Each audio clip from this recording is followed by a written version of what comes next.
They're calling it the retail apocalypse.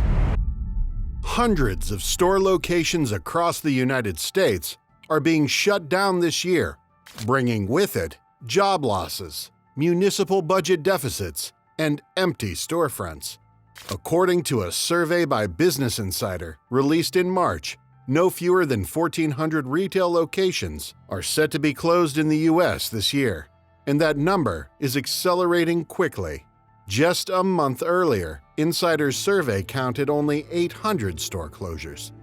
The apocalypse is affecting almost every kind of retail location, from supermarkets to shoe stores to big box department stores, including the biggest, most prominent chains like Aldi, Target, and Walmart.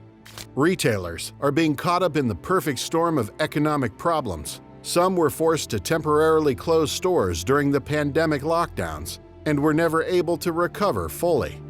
Others did well during the pandemic, but now rising inflation is putting pressure on their customers, and sales are falling. Some are being hit by a wave of shoplifting that began during the pandemic and shows no sign of letting up, and yet others simply can't compete against online retail. In the case of Bed Bath & Beyond, it's all of the above. The iconic merchandise chain that lines strip malls across North America is planning to close more than 400 stores, including all 65 locations in Canada. As recently as 2019, the chain had 1,530 locations across the continent. By the end of 2023, it's expected to have just 360. More than 3/4 of its stores will have disappeared. In early 2023, Bed Bath & Beyond executives warned the company may not survive the year. Its stock price has lost virtually all of its value over the past few years, falling from around $28 a share in 2021 to around 40 cents a share today, a drop of more than 98%. Its credit lines are drying up. Meme stock investors have been circling the company's stocks, looking to make a buck off of short sellers who are betting the company's shares will fall further. And one of its executives jumped to his death from a New York office tower after being accused of running a pump and dump scheme with the company's stock. Not all retailers are doing quite as badly as Bed Bath & Beyond, which is quickly becoming a poster boy for corporate failure. But other retailers are planning major store closures as well, including Foot Locker, the athletic footwear chain, which has said it's planning to close 420 locations in the U.S. over the next 3 years. That's about 1/3 of its 1,300 locations. The company says it's a cost-cutting measure that will allow it to try out all sorts of new concept stores. So far, investors are willing to give it the benefit of the doubt. Its stock is trading at around $41 per share, roughly where it was before the pandemic. Tuesday morning, the discount household merchandise chain is planning to close more than 260 locations, over half of its total. The retailer never recovered from lockdowns during the pandemic, and in February, it declared bankruptcy for the second time in 3 years. According to analysts, the chain hasn't been able to adapt to inflation, with its costs soaring, even as customers went elsewhere looking for better bargains. Fashion retailer The Gap is another chain that's closing numerous locations. It announced in 2021 that it will shutter 350 stores, including locations of its upscale Banana Republic brand. It has already shut down 276 stores, which means it still has 74 stores left to close. Department store chain Macy's announced in early 2023 that it plans to close 120 locations this year, resulting in 2,000 layoffs. The 150-year-old retailer is losing its appeal with consumers in the age of online shopping. This year, it expects a 3% decline in sales. Then there are pharmacies. Two of the largest chains in the U.S., Walgreens and CVS, are closing hundreds of stores across the country. And while there are different reasons for these closures, one of the major ones is shoplifting. In the wake of the George Floyd protests in the summer of 2020, prosecutors in some cities announced they would no longer go after shoplifters. San Francisco, for instance, announced it would no longer prosecute retail theft of under $950. In effect, the city decriminalized shoplifting. For some retailers, especially pharmacies, this has proven to be a disaster. Since the policy came into effect, pharmacy chain Walgreens has shut down 22 stores in San Francisco. Theft in those locations was 4 times as high as it was in Walgreens locations in general, and the company was spending 35 times more on security guards in San Francisco than it does elsewhere.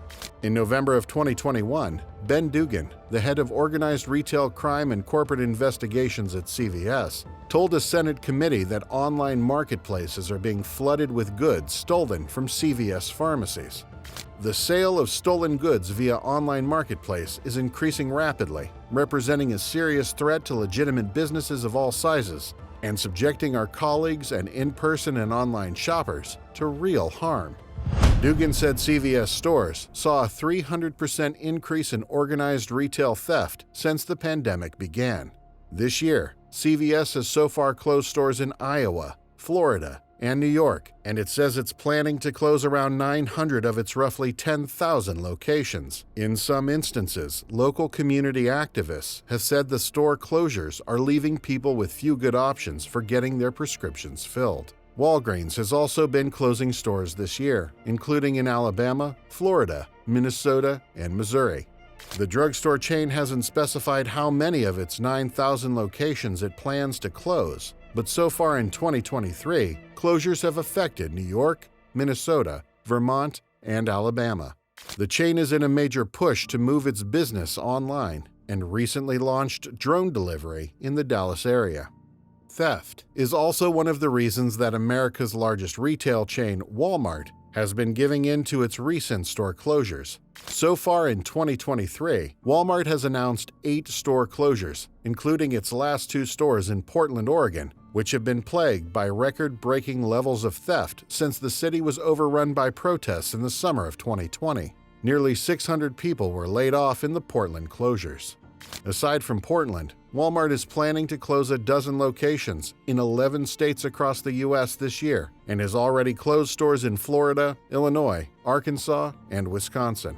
Because of its size and scale, Walmart store closings could be a particularly big problem for local communities. In the 1980s and 90s, Walmart caused economic devastation in small towns and cities across the U.S. Its big box stores were able to buy goods in much larger quantities and at much lower prices than local mom-and-pop shops. And by locating its stores in outlying areas, Walmart benefited from low real estate prices. This meant it could sell at lower prices than the mom-and-pop shops that had served those communities for decades. As customers flocked to the giant Walmarts in the suburbs, the grocery stores, hardware stores, and general stores that lined Main Street, USA, went bust. Thousands of small business owners lost their livelihoods. Once thriving downtown retail streets turned into ghost towns. Now, that process threatens to repeat itself. But this time, the mom-and-pop shops aren't there to pick up the slack. Walmart has become a major employer in small-town America. In fact, it's the single largest private sector employer in the country, and it's also a major local taxpayer. As locations close, it will wreak havoc on the local economy, causing unemployment to spike and city budget deficits to balloon. And Walmart isn't the only big-box store cutting back on locations. Target, the Minnesota-based retail chain that was a favorite of frugal shoppers for decades, said it's planning to close 4 locations in 2023, 2 in Washington, D.C., 1 in Philadelphia, and 1 in Minneapolis. All 4 of the Target locations are set to close 20,000-square-foot urban locations, much smaller than the 120,000-square-foot locations it has in suburban areas. The 4 stores set to close were part of Target's plans to expand from the suburbs into city centers. But despite these closures, Target isn't giving up on the idea of small urban stores. The company says it plans to open 20 new stores this year, with half of them being the smaller, urban format, which shows that even chains that are in the middle of an expansion are being caught up in the retail apocalypse. And there may be no better example of this than Aldi, the German supermarket chain that has made massive inroads into the U.S. market over the last 10 years. Aldi's rapid expansion in America was all about price. According to a survey released in early 2023, it's the cheapest supermarket in the United States, easily beating Walmart, Costco, and Amazon. That helps explain how it managed to expand to around 2,100 stores across the U.S. in the space of about 10 years. But its operations are suffering from serious supply chain problems that began in the pandemic and don't seem to be letting up. In a recent press release, Aldi announced it's putting in place purchasing limits on a number of its fresh produce: broccoli, cauliflower, cucumbers, lettuce, raspberries, tomatoes, peppers, and salad bags will be limited to 3 per customer. And as inflation spikes, the chain is having a hard time maintaining its price advantage. According to recent market research, its prices are rising faster than prices at other grocery stores, up 16.5% over the past year, compared to 14% across the grocery store industry as a whole. That's causing sales volumes at its stores to fall, at the same time that it's being hit with increased theft. When it shut down a location in the Chicago neighborhood of Auburn Gresham in 2022, it cited repeated burglaries and declining sales as the reason. It gave up the same reasons for shutting down a location in Memphis. Unlike with many other chains, Aldi's store closures happen quickly and with very little notice to shoppers, leaving customers in shock to find their local grocery store is no more.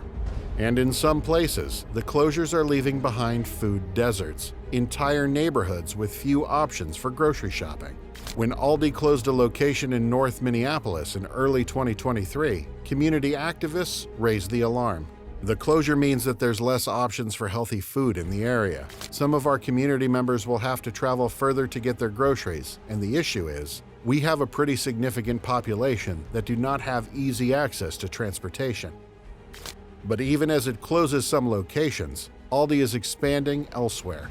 The company hasn't given up on its goal of becoming the 3rd largest supermarket chain in America. In early 2023, it opened locations in a dozen states, including Florida, Massachusetts, New York, and South Carolina.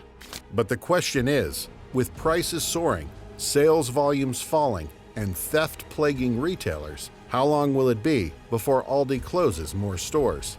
And which communities will be left behind, with fewer jobs and fewer options for shopping as retailers struggle in this harsh new environment?